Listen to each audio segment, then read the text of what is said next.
Bueno, retornamos al Ojo de la Cultura, a esta edición de hoy, en este segundo bloque que como siempre le dedicamos a una entrevista más tranquila, más reposada, más profunda, con algunos de los protagonistas de la cultura, de la vida cultural de la comarca de la Axarquía. Y hoy tenemos con nosotros a un filósofo, profesor de filosofía, también de activa trayectoria política, pero no vamos a hablar de esa parte hoy. Se trata de Salvador Soriano, al que le damos primero que nada las buenas noches. Muy buenas noches. Salvador, yo creo que alguna vez charlando contigo te hice esta pregunta y nunca me terminó de quedar clara la respuesta. Cuando un estudiante de ingeniería termina su carrera, se dice que es un ingeniero. ¿Por qué cuesta tanto cuando uno termina su carrera de filosofía, en lugar de decir que es profesor de filosofía, es decir que es un filósofo? Bueno, porque el ser filósofo es demasiado, no voy a decir que sea excepcional, sino al contrario, que filósofo en el 90% de la población, el 90% no, el 100% de la población es filósofo, hace filosofía. Es decir, interpreta su realidad mediante una serie de valores que tiene adquiridos y que los ajusta a todas las vivencias que ha ido teniendo. Y entonces tú encuentras en la calle, sin título de licenciado en filosofía, ni profesor de filosofía, a gente que te hace planteamientos, reflexiones sobre la vida, sobre la realidad, sobre el futuro, sobre el presente, sobre el pasado, que realmente son planteamientos filosóficos. Porque en el fondo, ¿qué es la filosofía? Es decir, ¿no? Filosofía es amar el saber, querer el saber, eso es etimológicamente lo que significa. Entonces, cualquiera que está interpretando la realidad, los abueletes que están diciendo, pues yo me he quedado sin pensión, a mí ahora me va a cobrar esto no hay derecho porque yo anteriormente... Está haciendo filosofía, está reflexionando sobre la realidad, está queriendo afianzar sus propios conocimientos y además los está reflejando en los demás. Quiere decirse que filosofía es muy... Ahora, ¿por qué? La pregunta concreta de por qué cuando alguien sale licenciado en filosofía o es profesor o es catedrático de filosofía, no se le dice que es un filósofo. Bueno, por lo de siempre. Porque hay, bueno, pues,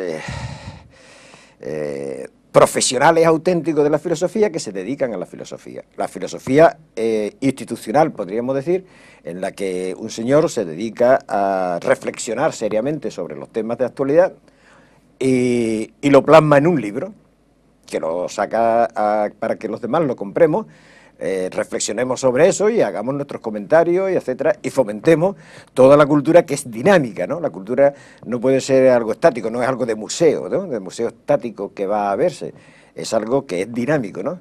Y la cultura se tiene que ir regenerando continuamente, ¿no?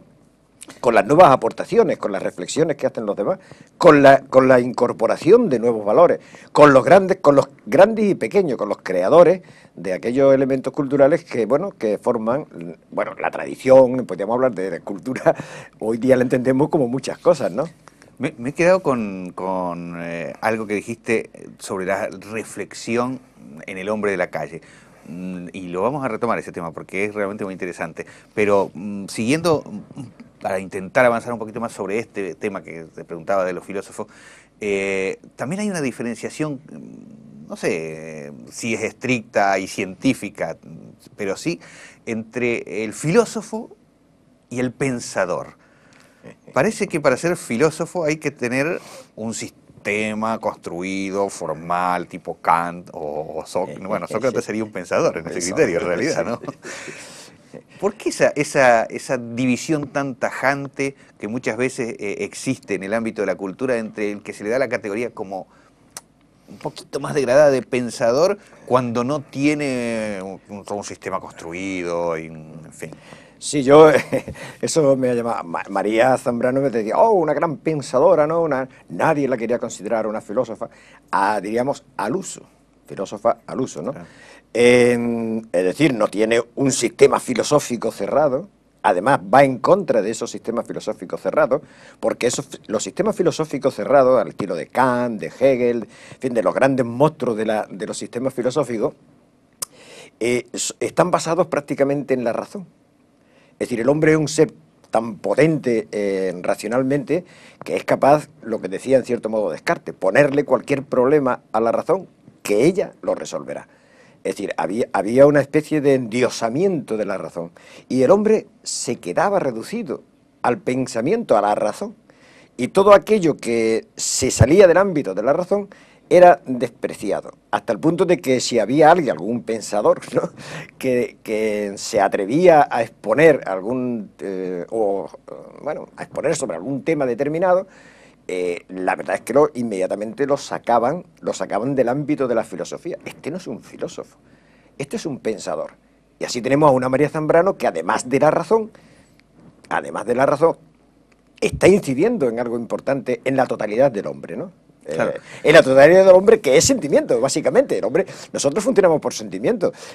Yo qué sé, tú vete a la calle hoy día, ¿no?, y te encuentras el que es del Real Madrid, pues, bueno, es todo sentimiento, ¿no? Y además, diríamos, llega incluso hasta algo que es peligroso, ¿no? Que puede llegar al fanatismo, ¿no? Y a la agresión y a todas estas cosas, o te digo, del Real Madrid o del Barcelona, de cualquiera. Y nosotros básicamente estamos funcionando por ese contenido sentimental, pasional que llevamos dentro, y por eso luchamos por nuestros hijos, queremos que sean mejores y nos partimos, entre comillas, como se dice, yo me parto la cara para que mis hijos estén mucho mejor que yo. Es decir, siempre hay un componente más fuerte de carácter emocional en el hombre que racional. Y la razón pues la dejamos para esos pensadores que se dedican luego a hablar del sexo de los ángeles, porque en el fondo, cuando tú hablas del ser, de la categoría y todas esas cosas, pues vale, pues muy bien. Si usted los cataloga así la realidad, pero vamos, la realidad que yo vivo o que yo tengo del hombre común y corriente no es esa, ¿no? Pero de todas maneras, y ahora sí retomo la primera parte de tu intervención, cuando tú hablas de esa reflexión, del pensamiento constante, de la filosofía permanente que hace cualquier persona de la calle sin tener ningún título, ni tener ni siquiera un nivel cultural determinado, también es cierto que ese nivel de la reflexión generalmente está casi siempre muy condicionado y muy predeterminado por las influencias directas del entorno. Pensamos como nos educaron, pensamos como nos lo dicen los medios de comunicación, pensamos como dicen las tertulias de la radio, los que escuchan tertulias en la radio, pensamos como dice la publicidad.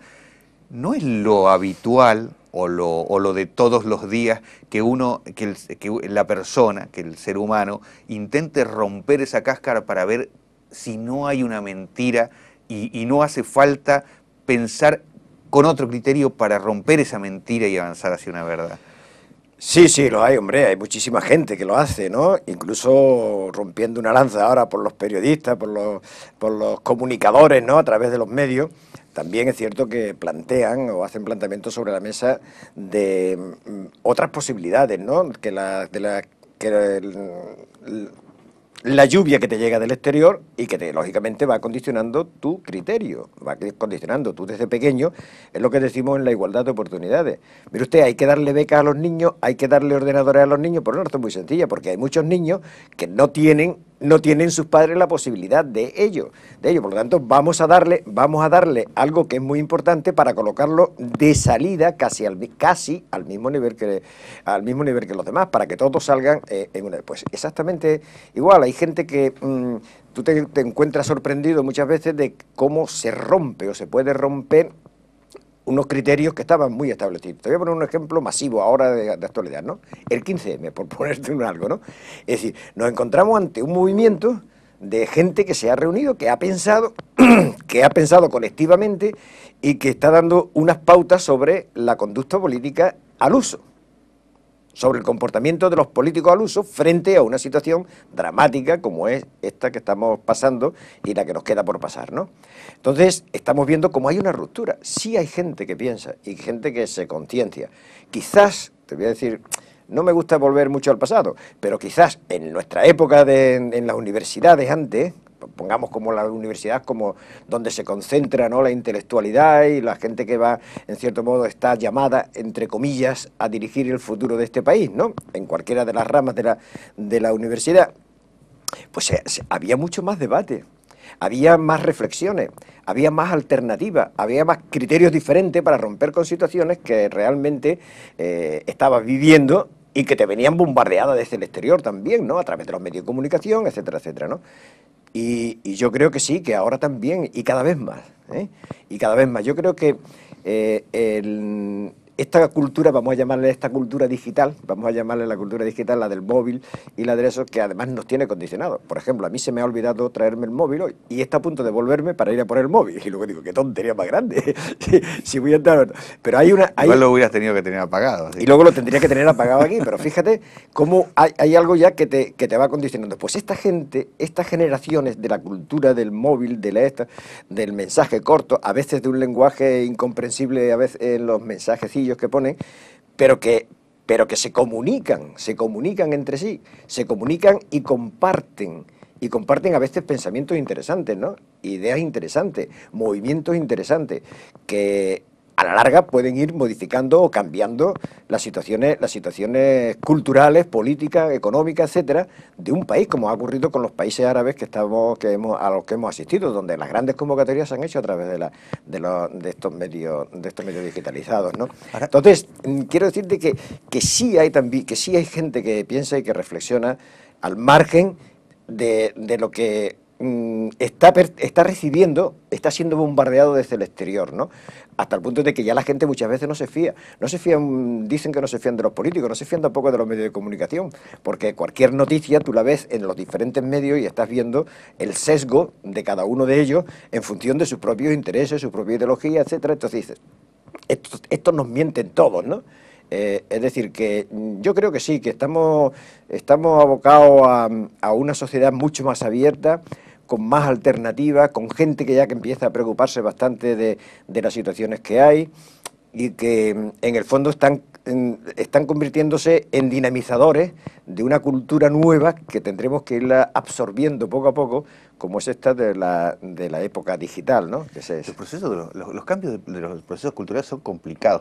Yo, mientras hablabas, pensaba que uno podría, quizá, haciendo historia relativamente reciente, equiparar o pensar que este surgimiento horizontal del pensamiento a través de las redes, esta espontaneidad que se está dando por fuera de los marcos institucionales, está produciendo una serie de transformaciones en la cultura entendida como el funcionamiento de la sociedad, ¿no? Que quizás es comparable a aquello que fue el mítico Mayo francés. Sin embargo, la sensación a veces es como un poco agridulce, porque también uno, aunque tenemos todos muy endiosado al Mayo francés, decimos, ¿qué quedó del Mayo francés? Tenemos que empezar todo de nuevo, ¿no? Hombre, del Mayo francés quedó bastante. El Mayo francés fue quizás una de las primeras contemporáneas, ¿no? De las primeras revoluciones del pueblo, ¿no? De la gente joven, de esto, que estamos hartos ya de que los políticos nos digan qué hemos de hacer y nos lleven por los caminos que ellos creen que son los auténticos, cuando no consultan ni saben lo que pensamos los demás. Y entonces el Mayo francés es un gran movimiento, es decir, consiguió, en cierto modo, mover a toda Europa, mover la conciencia. En el fondo, yo me digo lo mismo con el 15M. A mí no me importa que el 15M ha sido una realidad, ha estado ahí. Ha servido para mover conciencia. Ha generado un estado de opinión, lo que quiere decir que ya es bueno. Es que, ¿cuál es el futuro del 15M? No me importa el futuro del 15M, el futuro lo tenemos, el presente lo tenemos aquí y el futuro también lo tenemos aquí. Es decir, ese movimiento generalizado de no estar de acuerdo de buscar otras formas etcétera, ¿no? Esas nuevas propuestas, son interesantísimas. Y del Mayo francés pasó lo mismo. Hicieron una propuesta que era diferente, era utópica, etcétera, pero que en el fondo fue calando y generando, pues, en los propios responsables de los cambios sociales y económicos, fue generando una serie de inquietudes que después se plasmarían en leyes. Algunos no aprendieron, ¿no? Porque los neoliberales no aprendieron nada, ¿no? Porque fíjate en lo que nos tienen metido ahora, ¿no? Pues hablando de este cambio cultural que significa, ya que estamos en ese tema de las nuevas redes sociales y tal, también es evidente, nadie puede discutirlo, de que está produciendo una democratización de alguna manera de los intercambios de información, del debate y tal, pero al mismo tiempo, recordando aquel viejo término que tenía McLuhan de que el medio es el mensaje, también la sensación que tengo yo es que en cierto sentido también está empobreciendo el debate, porque la misma característica en el Facebook, o ya no hablemos en el Twitter o en el teléfono móvil, ¿no? Claro, tienen que ser mensajes cortos, tienen que ser, en general le está restando esa profundidad que yo creo que es necesaria en el debate, es decir, muy poca gente se anima a leer, por ejemplo, una página completa o un artículo de una revista cultural, porque están más bien acostumbrados, me refiero a los jóvenes, están más bien acostumbrados a que incluso sus mejores expresiones están reducidas a un par de párrafos, porque si no después nadie lee más que eso. Sí, yo no lo veo tanto como un peligro, porque realmente luego esos mensajes cortos, esa iniciativa, etcétera, generan luego los debates en profundidad. No lo olvidemos. Yo creo que desde que surgió el 15M se ha citado en el Congreso de los Diputados un montón de veces. Un montón de veces. Quiere decirse que los responsables de los cambios estructurales, por lo tanto culturales, sociales, económicos, diríamos, han tomado nota. Y de esos mensajes cortos surge el debate en profundidad. Por ejemplo, fíjate, algo que tendrá que cambiarse, como por ejemplo la ley electoral y todas estas cosas, que es una de las reivindicaciones, ¿no? Que, por poner una de ellas, ¿no?, de las muchas que hay del 15M, pues eso se está debatiendo ya. Ya ha entrado, diríamos, donde antes no entraba, donde el respeto, entre comillas, entre los grandes partidos y los pequeños partidos, pues no había posibilidad de entrar. Sin embargo, por la cuña esa, corta, luego esos mensajes cortos han llevado a grandes manifestaciones, ¿no? Es decir, manifestaciones populares de gente... No, en cuanto a movilización no cabe ninguna duda. Bien, pero quiero decirte que no solamente la movilización, porque si recuerdas, no se movilizan simplemente, se movilizan para debatir. Y están sus reuniones, diríamos, donde aparece un tema sobre la palestra y allí la gente opina. Y se sacan conclusiones, y se envían conclusiones a los que tienen responsabilidades para poder modificar la situación en la que ellos creen que no debemos de estar. Entonces, sí, son puntas de lanza, y que son, diríamos, como se decía antiguamente, la mosca punto suspensivo, ¿no? Que está picando continuamente, pinchando, porque es necesario que alguien levante la voz, chille, o se salga del tiesto, o empiece a... Y eso se está consiguiendo a través de los medios de comunicación, que está aglutinando a un montón de gente, no solamente de aquí, sino de todas partes, ¿no? La verdad es que el 15M influye en los movimientos de Ocupemos Wall Street en Estados Unidos y tal y cual, en fin, y diríamos, y en la revolución árabe última y todas estas cosas, ¿no? ¿Qué puede hacer la filosofía en todo esto? Así como lo hizo, yo qué sé, Jean-Paul Sartre en el Mayo francés. Pues la filosofía debe estar muy atenta. El filósofo tiene que estar con el oído abierto al sentir de la calle, ¿no? Al sentir de la gente, de lo que la búsqueda... En cierto modo decía Aristóteles, y ahora yo me voy a un santón de la filosofía, que el fin último del hombre era el ser feliz, ¿no? Entonces, tiene que observar si realmente las situaciones que hay actualmente llevan al hombre a la felicidad. Y ante esa situación debe proponer por lo menos la cancha del debate para la obtención de esa felicidad, porque en el fondo, yo que soy muy... luego me dicen que soy muy agorero y esas cosas, si aquí estamos 4 días, si nos vamos dentro de 4 días, 4 días, y los 4 días que estamos aquí no podemos estar para pelearnos, para esto, para lo otro, para machacarnos unos a otros, debemos estar para buscar el ser lo más posible, dentro de nuestras posibilidades, lo más posible, felices. Porque si no, ¿para qué?